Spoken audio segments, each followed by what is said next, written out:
We just got done speaking with Washington Commanders head coach Ron Rivera. What did he have to say? What do we think about it? We'll tell you right now on the Locked On Commanders podcast. Locked On Commanders, your daily podcast on the Washington Commanders. Part of the Locked On Podcast Network, your team every day.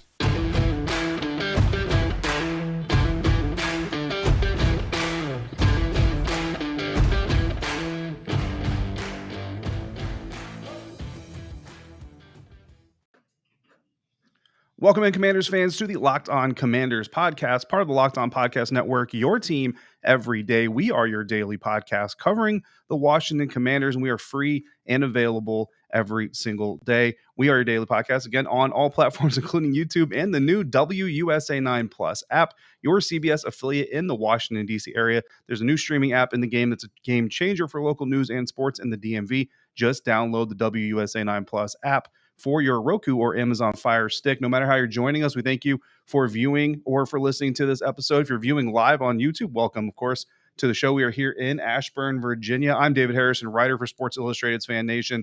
This is Chris Russell, the Rooster, one half of the Russell and Medhurst show. You can catch him and Pete there Monday through Friday from 9 a.m. to noon Eastern on the Team 980 or anytime along with the show on the Audacy app. Of course, you can also find us on Twitter at dharrison82, at RussellMania621, and at LO Commanders. Yeah, and as David said, we thank you for making the Locked On Commanders podcast your first listen and or your first view of the day. Either way you consume the product, we appreciate you. As we mentioned, here in Ashburn to kick off training camp 2022. If only I could speak, with Ron Rivera, who spoke, as you mentioned moments ago, to the media here, assembled in Ashburn. First practice will be Wednesday morning at 9 a.m., Wednesday, Thursday, Friday, Saturday. You'll be boots on the ground. I won't be back here until Saturday because I have the conflict with the radio show, but I'll be anxiously watching, and we'll be, of course, doing different episodes. But again, you'll be here. But I guess the news certainly to come out of Tuesday afternoon's opening press conferences, the team officially announcing, David, that they are putting Chase Young, Chase Roullier, Tyler Larson, and Logan Thomas on the physically unable to perform active list. And they're also putting backup offensive tackle, but important player Cornelius Lucas on the NFI list. Now, what that basically means before we get to the impact is they can't practice with the team until they are cleared off of that list, meaning those four guys that are opening up on the PUP list. The NFI list is something different. Ron Rivera said that he expects Cornelius Lucas to get cleared by doctors pretty soon, so hopefully that won't be a long thing. The PUP list simply means they cannot practice, but they are included on the active 90-man roster.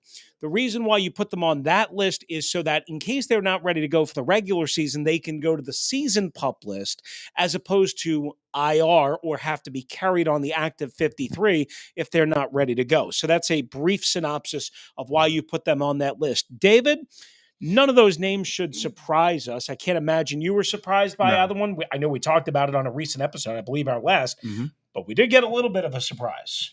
Yeah, there are some surprises here, but real quick, talking about the guys that are on the list, Chase Roullier is one that I had held out a little glimmer, a little slim chance of hope, and even Chase himself even kind of mentioned that he didn't say specifically, but kind of lent a little bit of an idea that probably wasn't going to happen. But I kind of hoped, the offensive line is pretty important. Get as many of those guys on the field as you can. But Ron said that he wasn't totally concerned about, not having Cornelius for a short period of time, not having Chase as of right now, because they do have some depth and they are getting together and they're bonding as much as possible. And that Chase actually could be the first person off that list. Chase Roullier, not Chase Young. Yes. Chase Roullier could actually be the first player off of that PUP list, while Chase Young is likely to be the last player off that PUP list because of the nature of the injury, but also because of the specificity around his ACL, because Logan Thomas, it was pointed out by one of the media members, Logan Thomas actually tore his after Chase, but basically, without getting too medical about it, Chase or Logan Thomas's ACL a little bit simpler, maybe, I guess is a rudimentary way for me to put it.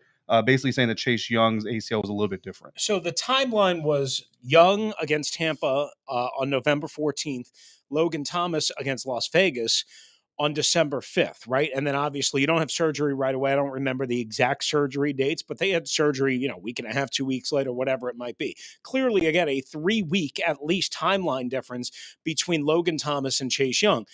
But I got to be honest with you. Maybe I missed this. I was not expecting this news because we hadn't heard that Chase Young had basically what Ron said, a more complex, a more serious injury procedure than did Logan Thomas. I all along expected Chase Young to be on PUP to open up training camp, but to be pretty much ready to go for week 1, whereas I almost expected the opposite of Logan Thomas, of course, PUP to start training camp, but maybe not ready to go for week 1. And now, after hearing Ron talk about this, and again, he's no doctor and things can change, and I'm no doctor, but now I got to be honest with you. I'm concerned about Chase Young for week 1, and if he's there, if he's not ready for week 1, David, there's a chance he could miss the first couple of weeks of the season. Absolutely. I mean, look, these things are always a little bit finicky, and that's kind of why, Adrian Peterson did the entire world a service by kind of showing just how quickly modern medicine can help you recover from these things. But he also kind of did a disservice because now people almost look at ACLs like, boom, that's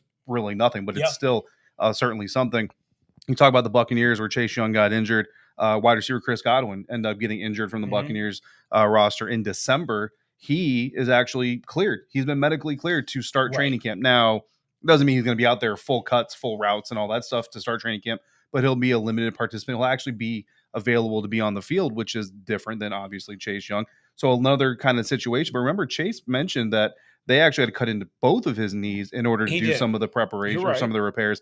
And I think that probably has a part to do with this. Well, and what I don't remember is, was there an MCL and a PCL as part of that? I don't remember them specifically saying, okay, this is the damage in Chase Young's knee versus this is the damage in Logan Thomas's knee, unless I'm forgetting that. So, maybe I'm forgetting that.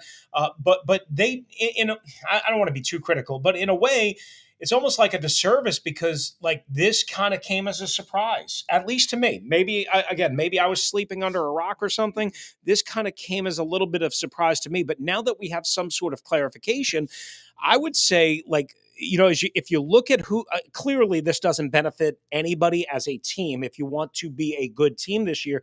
But if you're looking at who it might benefit from a roster positioning standpoint, from a reps standpoint, does it represent a guy like Casey Toohill, who was here last year, James Smith-Williams, and Effie Obata? Who does it, Shaka Tony, does anyone stand to, I guess, benefit more from the timeline that we think we now have on Chase Young? Yeah, I mean, I think I go to Casey, right? I mean, all those guys and some of those guys are the names that Ron Rivera himself dropped as well. But I go to Casey just because last year when all this went down, or no, maybe actually it was James Smith-Williams. I'm going to correct myself.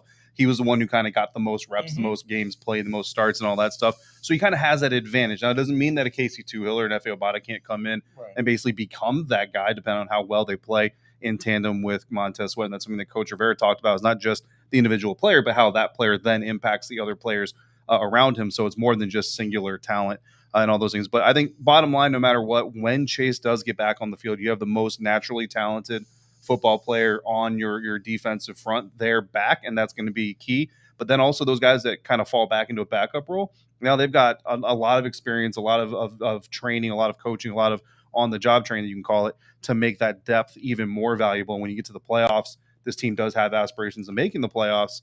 That's going to come back, and that's going to be very valuable. And I think Ron Rivera talking about what this team's aspirations are for 2022, very interesting. So we're going to talk about more about what Ron Rivera said Tuesday evening live here from Ashburn, Virginia on the Locked On Commanders podcast.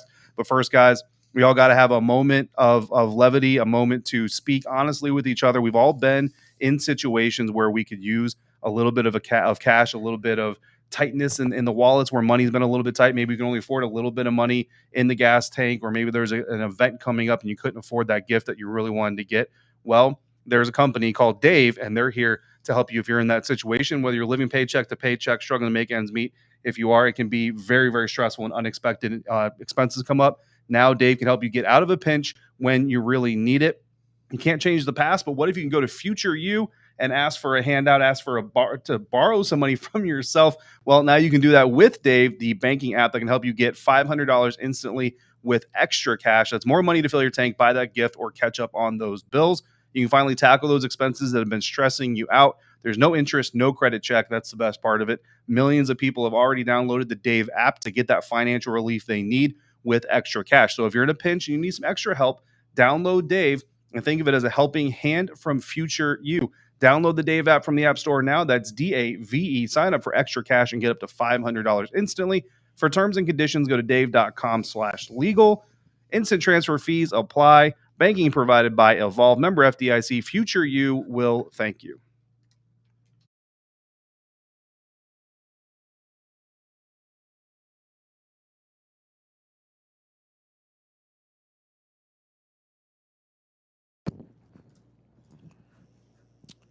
All right, once again, thanks for making the Locked On Commanders podcast your first listen and or your first view of the day. Either way you consume LOC, we appreciate you. David Harrison and Chris Russell were here at team headquarters in Ashburn, Virginia on the eve of training camp 2022. Ron Rivera, as we mentioned, kicking it off. And David, one of the interesting things that I think came out of Ron, besides the Chase Young timeline, which, again, I think caught certainly me by surprise, I don't want to speak for everybody, was he was asked if this is a do or die playoffs or bust type year.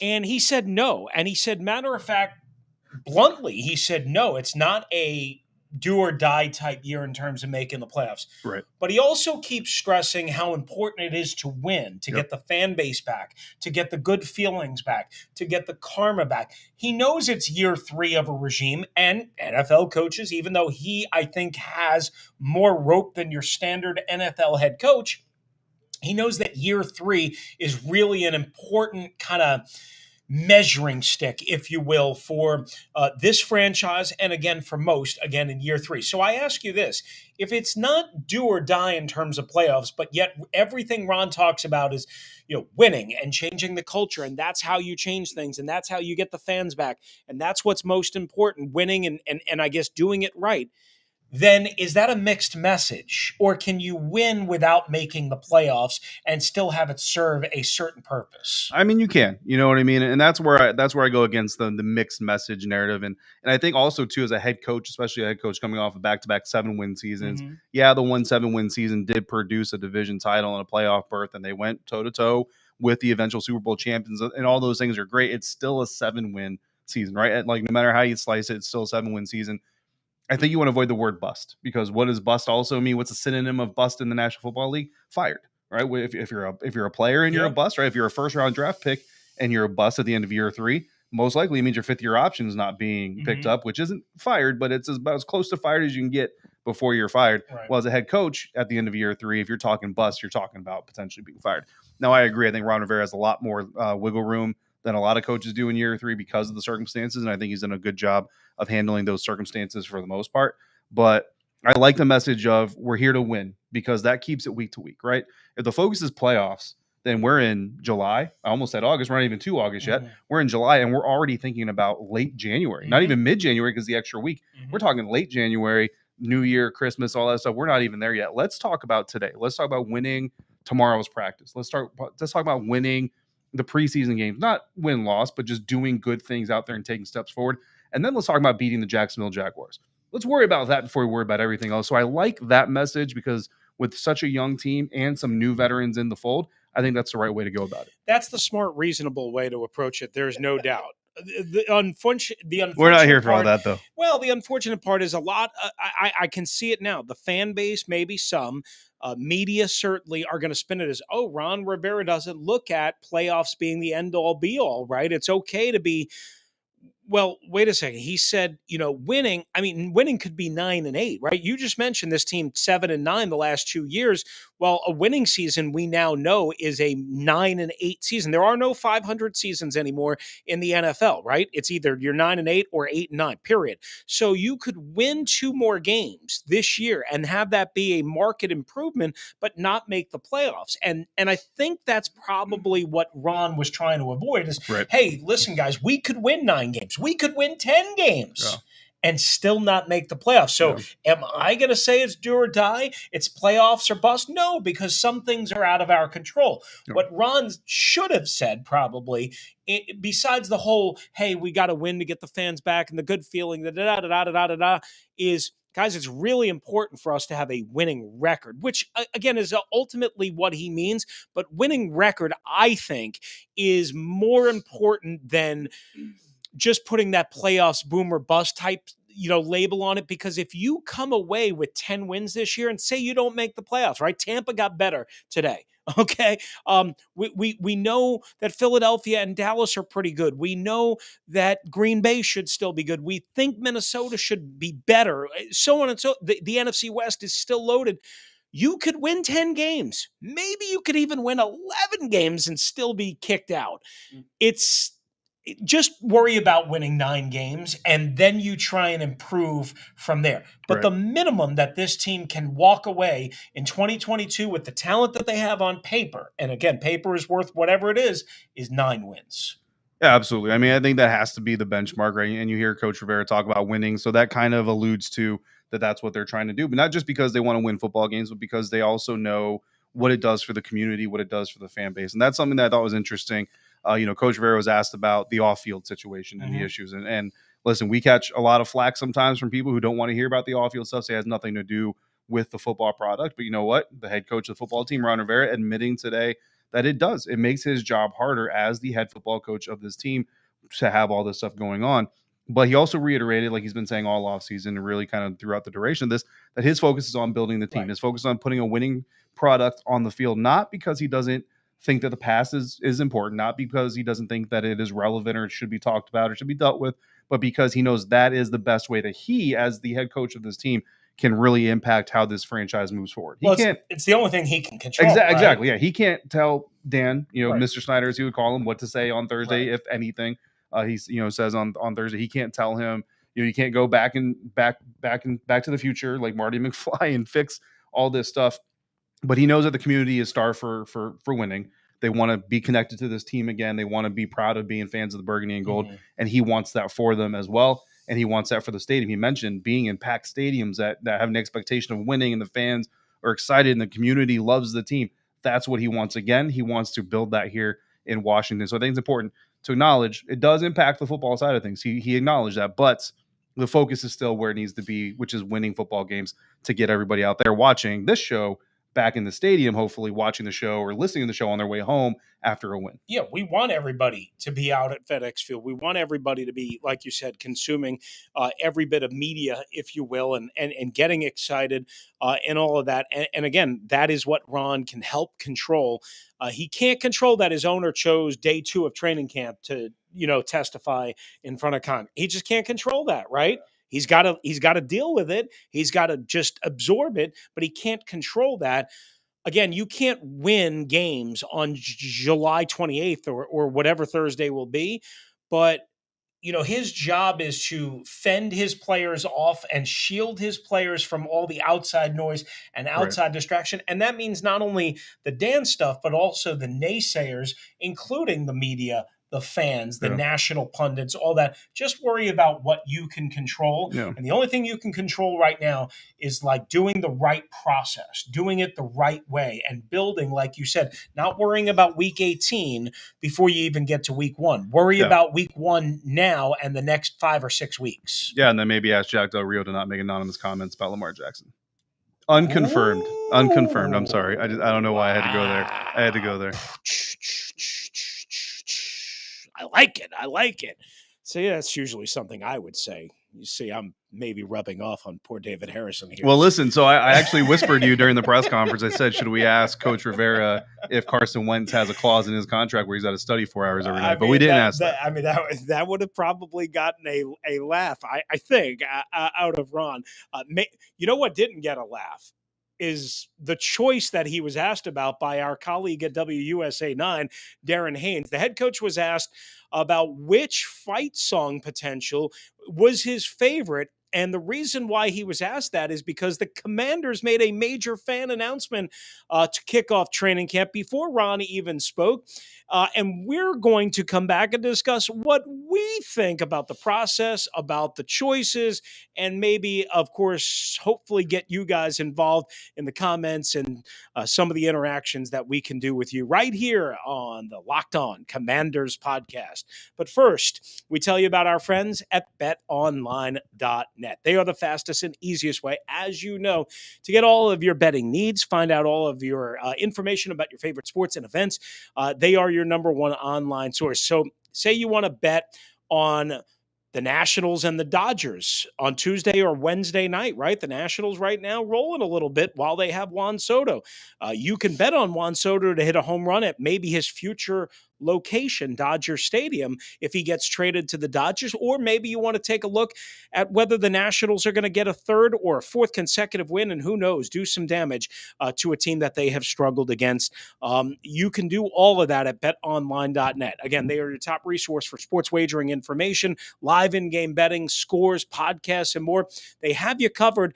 And as David pointed out, they even have a 7.5 sack over-under on Chase Young's sack total in 2022.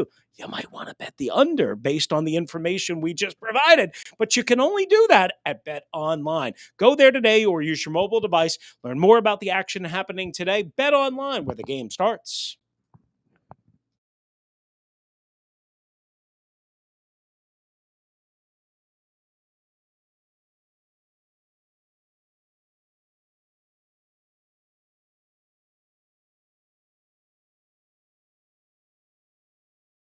All right, final segment of this live episode of the Locked On Commanders podcast. David Harrison, Chris Russell, coming from Ashburn, Virginia, where we just got done talking to head coach Ron Rivera about the team, about the quarterback, right? Talked about Carson Wentz, very excited about what he saw out in California. Looking forward to seeing him continue to learn the scheme, learn the offense, bond with his teammates, but also a heavy emphasis on building the community and the Washington Commanders fan base back up from where we stand right now. And Chris, that led to a pre-press conference announcement from the team, not just the PUP list, but also new fight song, new brand identity features, including a mascot.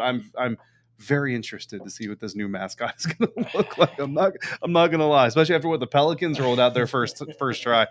Good news is you can switch a mascot without NFL approval, I think. So right. I'm less interested in you in terms of the mascot and even the fight song, but either way, you guys can. The team, of course, wants you to contribute your voice, your vote, your thoughts, and you can do so on the team website, commanders.com/HTTC. And what David basically is talking about is, the timeline, as we know, the team had already announced this coming up in a couple of weeks at their first preseason game, their only home preseason game against Ron Rivera's former team, the Carolina Panthers. You will hear the new fight song. But what the team did on Tuesday, David, is give you lyrics to two songs or two versions that basically are set to the same type of mode that Hail to the former NFL team in Washington, because, we're trying to be correct here, used to be set to, right? There are some differences in terms of some of the verses. And again, you can choose one or the other. So Ron Rivera was asked by our colleague Darren Haynes at WUSN, hey, which version do you like? And Ron hadn't heard either one, right? So after a couple of awkward moments, and one of our other colleagues, JP Finley, basically said, hey, Ron, I'll send you the, he ultimately said, I kind of like the mission one, which is option number 2.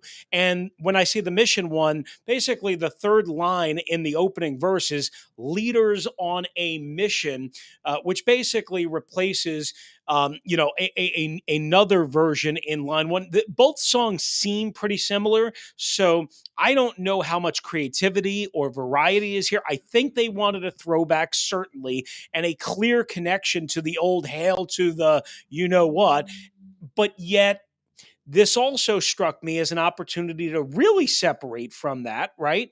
And yet it seems like they wanted to kind of tie this inaugural season of the Commanders in with the previous 89 years. Yeah, which isn't a terrible idea. This fan base kind of made it very clear during the naming process and the logo process. Mm-hmm. They didn't want to move away from history. Just because it's a new start doesn't mean we have to erase what happened in the past completely. And you still see highlight reel. That was something I was kind of wondering is, would future highlight reels kind of do the best they could to avoid showing the old logo and all that stuff. And so far from what I've seen, they haven't gone out of their way to eliminate certain highlight clips just because the old logo is there. So acknowledging the past while moving on with the future. It's, for me, if I had to pick one, I would say leaders on a mission as that second and then second to last line, or third and then second to last line in the song. But that goes back to my whole issue with Commanders, Commanders aren't always on the battlefield. Well, I mean, you would know more about that, obviously. Some And, good ones are, some are, right, but not all of them. Exactly. To me, again, I think when you say hail to the Commanders, hail victory, which again is the same for either option.